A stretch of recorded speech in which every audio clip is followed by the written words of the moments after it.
হেৰিষ্টত জয় হিন্দ।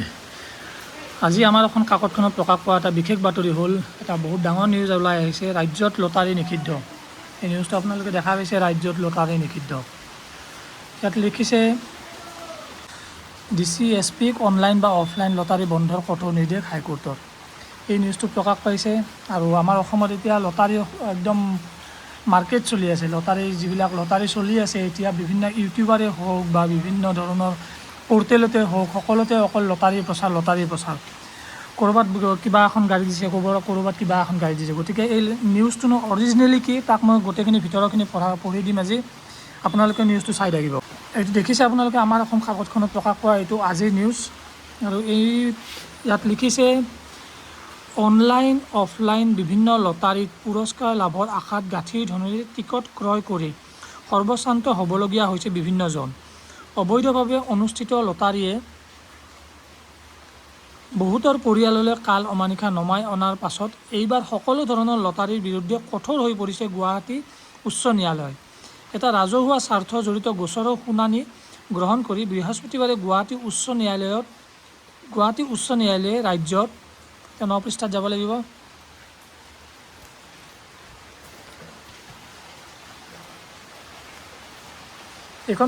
এইখন আমাৰ অসমতো প্ৰকাশ পাইছে আৰু এই ছেম নিউজটোৱে অগ্ৰদূত কাকতখনত প্ৰকাশ পাইছে।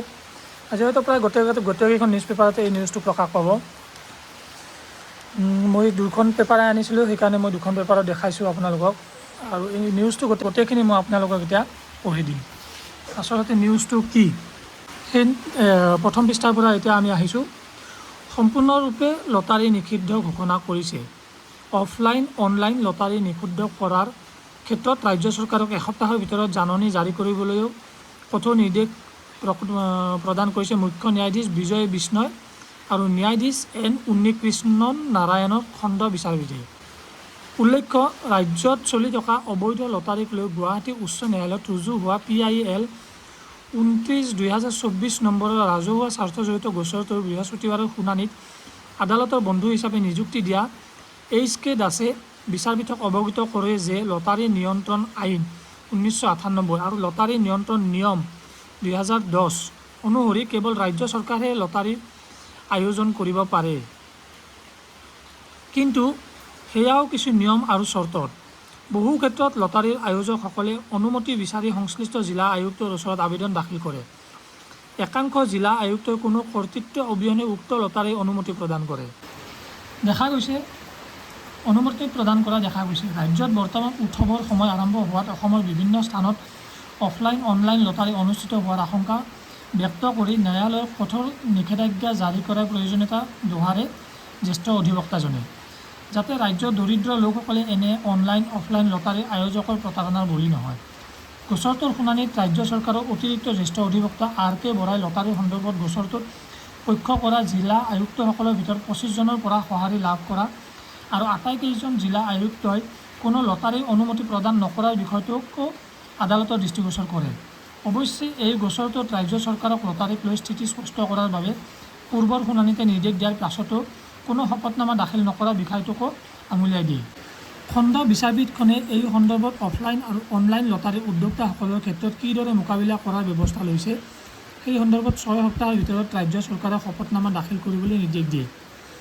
তদুপৰি ন্যায়ালয়ে কয়, ৰাজ্য চৰকাৰে প্ৰতিখন জিলাৰ জিলা আয়ুক্ত আৰু আৰক্ষী অধীক্ষকক অফলাইন অনলাইন লটাৰী আয়োজনৰ কোনো ব্যক্তি বা সংস্থাকে অনুমতি নিদিবলৈ নিৰ্দেশনা জাৰি কৰিব লাগিব।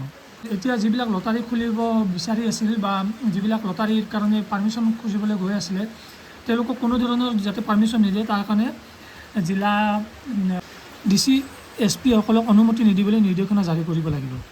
যদিহে এনে কোনো অফলাইন অনলাইন লটাৰী অবৈধভাৱে আয়োজন কৰা দেখা পায়, তেনে ক্ষেত্ৰত উদ্যোক্তা ব্যক্তি বা অনুষ্ঠানৰ বিৰুদ্ধে আৰক্ষী অধীক্ষকে আইনী ব্যৱস্থা গ্ৰহণ কৰিব লাগিব। আৰু যদি কোনোবাই বেআইনীভাৱে বা ইলিগেলি লটাৰী খোলেও, তেতিয়া তেওঁ যিবিলাক কৰ্তৃপক্ষ থাকিব বা যিসকল লোকে লগ হৈ পেলাই সেই লটাৰীটো খুলিব, সেই লটাৰীটোৰ লগত জড়িত ব্যক্তিসকলক আইনী ব্যৱস্থাৰ মাজলৈ আনিব লাগিব আৰক্ষী অধীক্ষকে। লটাৰী নিষিদ্ধকৰণৰ সন্দৰ্ভত ৰাজ্য চৰকাৰে এসপ্তাহৰ ভিতৰত প্ৰয়োজনীয় জাননী জাৰি কৰিব লাগিব বুলিও বৃহস্পতিবাৰৰ শুনানিত স্পষ্ট কৰি দিয়ে মুখ্য ন্যায়াধীশৰ খণ্ড বিচাৰপীঠে। এই গোচৰটো 6 সপ্তাহৰ পাছত তালিকাভুক্ত কৰাৰ বাবেও আদালতে নিৰ্দেশ দিয়ে। স্বাভাৱিকতে গুৱাহাটী উচ্চ ন্যায়ালয়ৰ এই কঠোৰ নিৰ্দেশনাৰ পাছতে ৰাজ্যজুৰি হাহাকাৰ লাগিছে লটাৰী উদ্যোক্তাসকলৰ। কিয়নো নামনি অসমৰ কেইবাখনো ৰাস সমিতিয়ে উপহাৰ কুপনৰ নাম দি প্ৰতিবছৰে লাখ টকীয়া লটাৰী আয়োজন কৰি আহিছে। এনে লটাৰী আয়োজন সমিতিৰ সভাপতি বা বিষয়ববীয়াৰ দায়িত্বত খোদ জিলা আয়ুক্তকো থকা দেখা যায়। ৰাস কমিটিসমূহৰ লগতে দীপাৱলীক কেন্দ্ৰ কৰি ৰাজ্যত বৃহৎ লটাৰীৰ আয়োজন কৰা উদ্যোক্তাসকলে ইতিমধ্যে বেংকৰ ঋণ লৈ লটাৰীৰ নামত বিলাসী বাহন ক্ৰয় কৰিছে। এনে অবৈধ লটাৰীসমূহৰ বিভিন্ন তথাকথিত ইউটিউবাৰ পডকাষ্টাৰে সামাজিক মাধ্যমত প্ৰচাৰ চলাই অহাও দেখা গৈছে। এতিয়া এনে অবৈধ লটাৰীসমূহৰ বিৰুদ্ধে কিবা প্ৰশাসনিক ব্যৱস্থা ল'ব নেকি, সেয়াও সময়েহে ক'ব। অৰ্থাৎ আপোনালোকক মই কৈছোঁ যে বিভিন্ন ইউটিউবাৰে বা পডকাষ্টাৰসকলেও এই লটাৰীবিলাকক বিভিন্ন ধৰণে প্ৰচাৰ কৰা দেখা যায়। আৰু সেইবিলাক প্ৰচাৰবিলাক দেখিয়ে বিভিন্ন দুখীয়া মানুহেই হওক বা যিকোনো মানুহেই হওক, তেওঁলোকৰ বহুত কষ্ট উপাৰ্জিত ধন সেই লটাৰী ক্ৰয় কৰি তেওঁলোকে নিজৰ পইচাবিলাক ধ্বংস কৰে। সেইকাৰণে এজন ব্যক্তিয়ে PLI এখন দাখিল কৰিছিলে গুৱাহাটী উচ্চ ন্যায়ালয়ত, আৰু গুৱাহাটী উচ্চ ন্যায়ালয়ে যোৱাকালি এই ৰায়দানটো দিছে। ইফালে গুৱাহাটী উচ্চ ন্যায়ালয়ে সকলো ধৰণৰ লটাৰী নিষিদ্ধ ঘোষণা কৰাত স্বাভাৱিকতে অসমত অনলাইন প্লেটফৰ্মত চলি থকা বিভিন্ন লটাৰীসমূহো বন্ধ হৈ পৰাটো নিশ্চিত হৈ পৰিল। অৱশ্যে দেশৰ এজন প্ৰভাৱশালী ৰাজনীতিকৰ পুত্ৰই অসম তথা দেশৰ বিভিন্ন ৰাজ্যত আৰম্ভ কৰা বিশেষ এবিধ অনলাইন লটাৰী তথা জুৱাৰ ক্ষেত্ৰত বিজেপি চৰকাৰৰ স্থিতি কি হ'ব সেয়াও স্পষ্ট হ'ব। এইটো এটা বেলেগ নিউজ, গতিকে এইখিনি মই আপোনালোকক কৈ দিলোঁ। এইখন আমাৰ অসম কাকতৰ এইটো নিউজ। এতিয়া মই দৈনিক অগ্ৰদূত কাকতখনৰ নিউজটোলৈ আহিছোঁ। ইয়াতো প্ৰকাশ পাইছে নিউজটো। ইয়াত লিখিছে নিউজটো এনেকৈ, ৰাজ্যত সকলো ধৰণৰ লটাৰী নিষিদ্ধ কৰিলে গুৱাহাটী উচ্চ ন্যায়ালয়ে। এসপ্তাহৰ ভিতৰতে নিৰ্দেশ জাৰি কৰিবলৈ চৰকাৰক নিৰ্দেশ। লটাৰী বন্ধৰ কি পদক্ষেপ লৈছে, দাখিল কৰিব লাগিব শপতনামা। ৰাজ্যৰ চুকে কোণে 100 টকীয়া লটাৰীৰ পয়োভৰ। লটাৰী নামত প্ৰলোভন প্ৰবঞ্চনাৰ অভিযোগ। উদ্যোক্তাৰ মাজত হাহাকাৰ। কাৰ্যালয়ৰ বেনাৰ খুলিলে। এইখিনি দৈনিক অগ্ৰদূত কাকতখনত প্ৰকাশ পাইছে। আৰু ইয়াৰ প্ৰতিবেদনটো মই আপোনালোকক পঢ়াই দিছোঁ। অসমত নিষিদ্ধ হ'ল অনলাইন অফলাইন সকলো প্ৰকাৰৰ লটাৰী। এখন ৰাজহুৱা স্বাৰ্থজড়িত আবেদন PILৰ ৰায়দান কৰি গুৱাহাটী উচ্চ ন্যায়ালয়ে আজি এই নিৰ্দেশনা জাৰি কৰে। মুখ্য ন্যায়াধীশ বিজয় পি বৈষ্ণয় আৰু ন্যায়াধীশ উন্নকৃষ্ণ নাৰায়ণৰ খণ্ড বিচাৰপীঠে দিয়া নিৰ্দেশটোত উল্লেখ কৰা হৈছে যে কোনো জিলা আয়ুক্তই অনলাইন অথবা অফলাইন কোনো প্ৰকাৰৰ লটাৰী অনুষ্ঠিত কৰাত ব্যক্তি সংগঠনক অনুমতি দিব নোৱাৰিব। অৰ্থাৎ আগতে সেই নিউজটোতে মই আপোনালোকক কৈছোঁ যে কোনো DC SPয়ে লটাৰীৰ কাৰণে অনুমতি প্ৰদান কৰিব নোৱাৰিব এতিয়াৰ পৰা। কোনোৱে যদি অনুমতিবিহীনভাৱে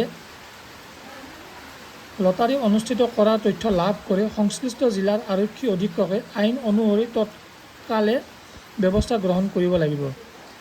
আৰু যদি কোনোবাই যদি ইলিগেলি সেই লটাৰী খোলেও, এতিয়াতো লটাৰী খোলাটো ইলিগেল হৈ গ'ল, আৰু যদি কোনোবাই মনে মনে খোলেও আৰু সেই নিউজটো যদি গম পায় কোনোবাই, তেতিয়া DC SPক জনালে তেওঁলোকে আইনী ব্যৱস্থা হাতত ল'ব পাৰিব।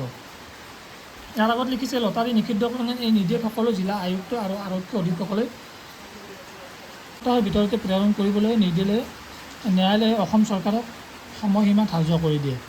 ৰায়দানৰ পূৰ্বে অনুষ্ঠিত যুক্তি তৰ্কত এইটো উল্লেখ কৰা হয় যে নিৰ্দিষ্ট কেতবোৰ চৰ্তৰ ভিতৰত কেৱল চৰকাৰেহে লটাৰী খেল অনুষ্ঠিত কৰিব পাৰে। আজিৰ শুনানি পৰ্যায়ত আবেদনকাৰী পক্ষৰ অধিবক্তাই উল্লেখ কৰে যে উৎসৱৰ বতৰ আৰম্ভ হোৱাৰ লগে লগে ৰাজ্যৰ চৌদিশে লটাৰী খেলৰ জোৱাৰ উঠিছে। কিছুসংখ্যক উদ্যোক্তাই খেল অনুষ্ঠিত কৰাত অনুমতি লাভ কৰিছে যদিও তাত বৈধতা নাই। অৰ্থাৎ কিছুমানে পাৰ্মিশ্যন লৈ যদিও লটাৰী খুলিছে, কিন্তু তাত বৈধতা নাই। উল্লেখ্য যে ৰূপম বৰবৰা নামৰ এজন লোকে এই PIL এখন দাখিল কৰিছিল। উচ্চ ন্যায়ালয়ৰ 2924 নম্বৰত পঞ্জীয়ন হোৱা আবেদনখনত অভিযোগ কৰা হৈছে যে ৰাজ্যত যিবোৰ লটাৰী খেল অনুষ্ঠিত কৰা হৈ আছে এয়া সম্পূৰ্ণ অবৈধ। লটাৰী ৰেগুলেশ্যন এক্ট 1998 আৰু লটাৰী ৰেগুলেশ্যন ৰুলছ 2010 সম্পূৰ্ণৰূপে উলংঘা কৰি এই খেলসমূহ অনুষ্ঠিত কৰা হৈছে। বেআইনী লটাৰী খেলৰ জৰিয়তে উদ্যোক্তাসকলে বৃহৎ পৰিমাণৰ মুনাফা সংগ্ৰহ কৰি আহিছে। উদ্যোক্তাসকলে নানান প্ৰলোভনেৰে খেলৰ টিকেট ৰাইজৰ ওচৰত বিক্ৰী কৰি আহিছে। বহু সময়ত ৰাইজক এনে খেলৰ নামত ঠগ প্ৰবঞ্চনা কৰা হৈছে। তদুপৰি উদ্যোক্তাই মুনাফা আদায় কৰাৰ বিপৰীতে ইয়াৰ পৰা ৰাজকোষৰ কোনো লাভ নহয়। গতিকে সকলো দিশৰ পৰা এই খেলসমূহ সম্পূৰ্ণৰূপে আইন বিৰুদ্ধ আৰু প্ৰবঞ্চনা কৰাৰ এক কৌশলহে বুলি অভিযোগ কৰা হৈছিল। আবেদনকাৰীয়ে ৰাজ্যৰ বিভিন্ন স্থানত চলি থকা একাংশ লটাৰী খেলৰ উদাহৰণো ন্যায়ালয়ক দাখিল কৰে। সেই অনুসৰি বাক্সা, তামুলপুৰ, নলবাৰী, লখিমপুৰ, চিৰাং, বৰপেটা, তেজপুৰ, গোৱালপাৰা, কামৰূপ, হোজাই, বঙাইগাঁও, নগাঁও আদি জিলাত অনুষ্ঠিত কৰা কেইবাখনো খেলৰ তথ্য দাখিল কৰা হয়। আবেদনখনৰ যোৱা 31 মে'ত অনুষ্ঠিত শুনানিত ৰাজ্য চৰকাৰৰ সাধাৰণ প্ৰশাসন বিভাগৰ আয়ুক্ত সচিব, অসম আৰক্ষী সঞ্চালক প্ৰধান আৰু একাংশ জিলা আয়ুক্তৰ লগতে আৰক্ষী অধীক্ষকলৈ জাননী প্ৰেৰণ কৰা হৈছিল। সেই জাননীৰ পাছত কেইবালানি শুনানি অনুষ্ঠিত হয় আৰু আজি উক্ত নিৰ্দেশ জাৰি কৰে। আজিৰ নিৰ্দেশনাত ৰাজ্যৰ লটাৰী খেল বন্ধ কৰাৰ ক্ষেত্ৰত অসম চৰকাৰে কি ব্যৱস্থা গ্ৰহণ কৰিছে সেই সন্দৰ্ভত এখন শপতনামা এসপ্তাহৰ ভিতৰত দাখিল কৰিবলৈও উচ্চ ন্যায়ালয়ে নিৰ্দেশ দিয়ে। আজি ন্যায়ালয়ে ঘোষণা কৰা ৰায়টোৰ লগে লগে ৰাজ্যত সৃষ্টি হৈছে ব্যাপক প্ৰতিক্ৰিয়া, কিয়নো ৰাজ্যৰ বিভিন্ন প্ৰান্তত এই সময়ত কেইবাখনো বৃহৎ লটাৰী খেল অনুষ্ঠিত হৈ আছে। তদুপৰি অতি শীঘ্ৰে আন কেইবাখনো কোটি টকীয়া লটাৰী খেলৰ আনুষ্ঠানিক ঘোষণা কৰিবলৈ উদ্যোক্তা সাজু হৈছে। তথ্য অনুসৰি 100 টকাৰ এটা লটাৰীৰ বিনিময়ত কোটি টকীয়া বাহন পুৰস্কাৰ হিচাপে আগবঢ়োৱাটো ৰাজ্যত এক নতুন ধাৰা হিচাপে প্ৰচলিত হৈছে। তেনে পুৰস্কাৰ থকা কেইবাখনো লটাৰী খেলৰ টিকট সম্প্ৰতি বিক্ৰী কৰি থকা হৈছে। এনে খেল এতিয়া চহৰ আৰু নগৰতো নহয়, গ্ৰামাঞ্চলতো অনুষ্ঠিত হৈ আছে। আজিৰ নিৰ্দেশটোৱে ফলত সেই সকলো খেল নিষিদ্ধ হোৱাটোকে স্পষ্ট কৰিছে।